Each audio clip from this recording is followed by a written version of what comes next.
I mean, it just, oh my gosh, it feels like a different motorcycle. Now, is it the horsepower level of a 390 Enduro R? No, it's not. Is it the horsepower level of a DRZS? No, it's not.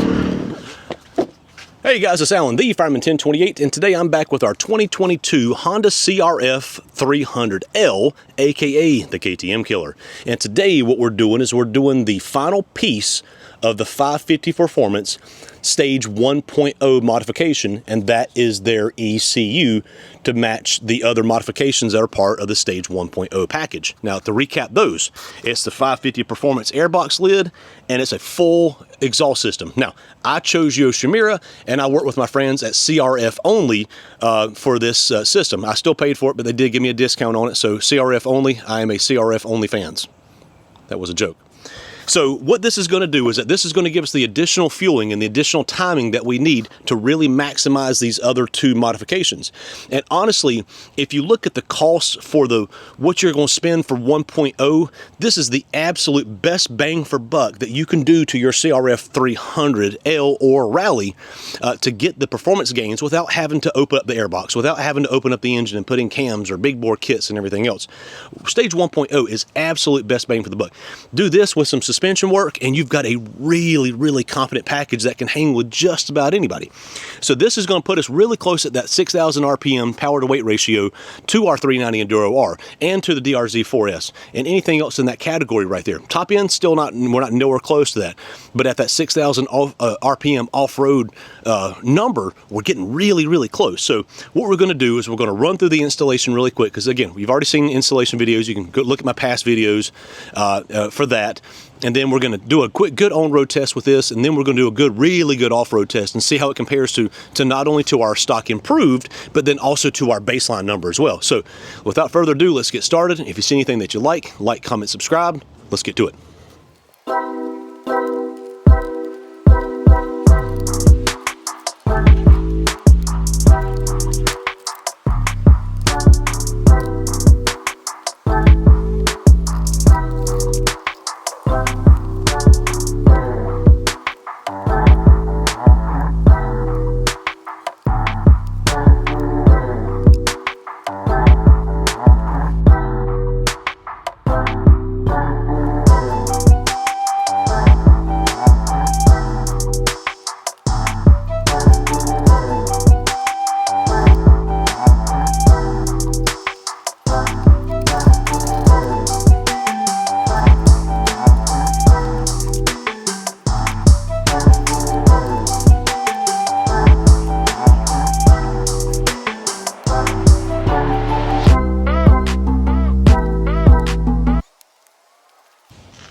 Alright guys, so that'll do it for the installation of the Stage 1.0 ECU. Now let's take it out on the road, let's get a nice road ride, and then we're going to rip the snot out of this thing off-road. See you guys. Alright guys, so let's do a little on-road test of our 550 Performance Stage 1 on our Honda CRF300L, aka the KTM Killer. So to recap, quick recap as to what we have is the Stage 1 mods. It's actually pretty daggum simple. I mean, it really is. It consists of a full exhaust system. Now, it doesn't have to be a Yoshimura system. I just chose the Yoshimura, and I got it from CRFonly.com. Those guys are freaking awesome. And the stock air filter. You can do an aftermarket air filter. You can do the high flow snorkel. You can do the velocity stack, but those are not required for Stage 1. Stage 1 is just the airflow, high airflow lid, and the exhaust and the ECU. Literally, those three things right there, and that's it. And I mean, the difference is, I mean, amazing. And this is my true first ride. I took a ride with the exhaust and I took a ride with the airbox, but now with the ECU that kind of ties everything, just kind of ties everything together. I mean, it just, oh my gosh, it feels like a different motorcycle. Now, is it the horsepower level of a 390 Enduro R? No, it's not. Is it the horsepower level of a DRZS? No, it's not. But what it is it's significantly better, And in those RPM ranges that we really use it, like in that 6,000 RPM range, and we talk about the 6,000 RPM range because, I mean, off-road, that's where you're riding. It feels amazing. Now, again, is it still going to be... actually, this thing sits a lot higher now that I adjusted the preload. It's going to sit. It's going to struggle. Oops, hit my kill switch. It's going to struggle against a higher horsepower bike. The on-road, the horsepower advantage is going to be significant, as well as the weight penalty is not going to be as important on-road as it is off-road.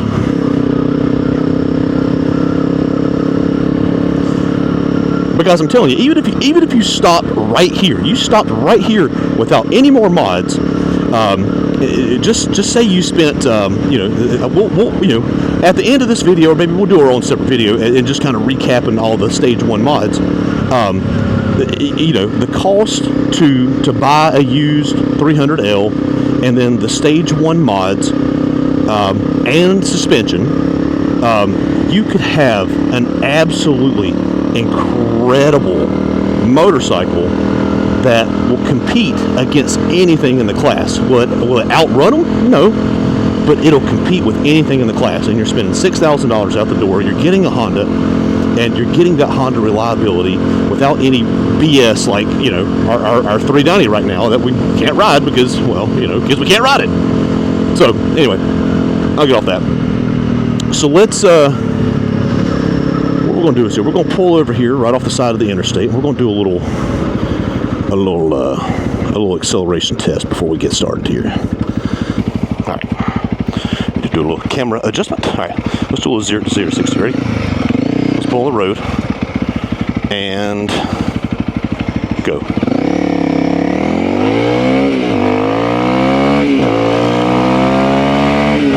Man, this thing pulls. Stop. That is significantly faster than what a stock 300L is. I can tell you that. Look at this thing. This thing will do interstate speeds. I mean, just comfortably do interstate speeds. Look at this. Look at this. Pass somebody? Okay.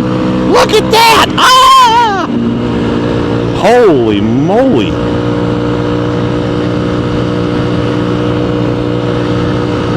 Let's try the 65, drop a gear and disappear. 65, drop a gear, disappear. Wow, look at the pull of that. Holy moly. That is significantly better. I mean, it feels like a different motorcycle. It really does. Look at, there's 80. This thing ain't much stable past 80. Let's not do much more than that. Holy crap. That's a lot of fun. That's a lot of fun. This feels like a different motorcycle. And my grip's stuck, so I have my own version of cruise control. Wow. So, like I said, that's a significant difference right there. It really is. So, and now we also our RPMs. If you notice, the Eagle Eye folks notice, your RPMs look a little different. Did that change that? No. We did install a 42-tooth rear sprocket, which definitely does have something to do with it. But I mean, it's only like a 4%, a difference in the ratio. So I mean, so it's not a huge difference. It's not, a 20% gain in power like what the stage 1 is. So look at this. Man, I can't wait to do a sumo setup on this again. Gosh, this is going to be a blast off-road. It's a blast on-road. Wow, look at that. Look at that pull. My goodness. Wow, that's a lot of fun. That is a lot of fun. Let's go down here to a parking lot and let's there's just something about a lightweight bike that's responsive and playful like this.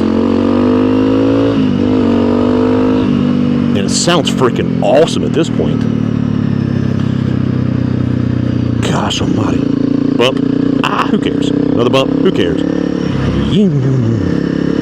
Where's the bumps? I don't see no bumps.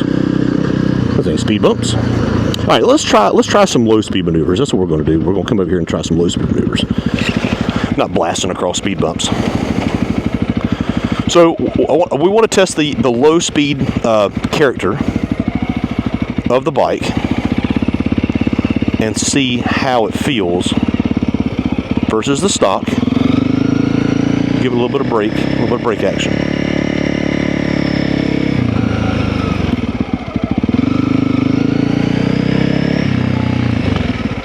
Oh yeah. I think my throttle's sticking.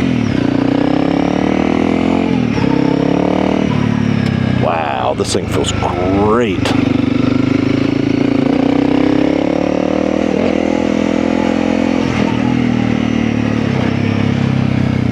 And no speed bumps. Those are speed jumps.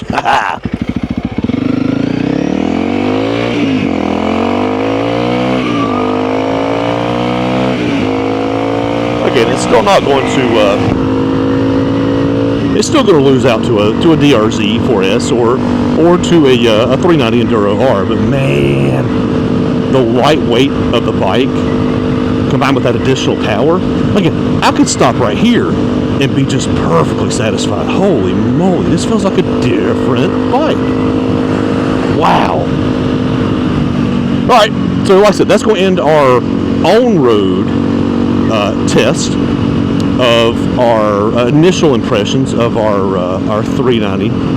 Excuse me there, folks. I'm going to sneak on by you here. Bicyclists suck. And then next we're going to have an an off-road test. Oh gosh, I'm so excited. I cannot wait to take this thing off-road. All right, cool. We'll see you soon.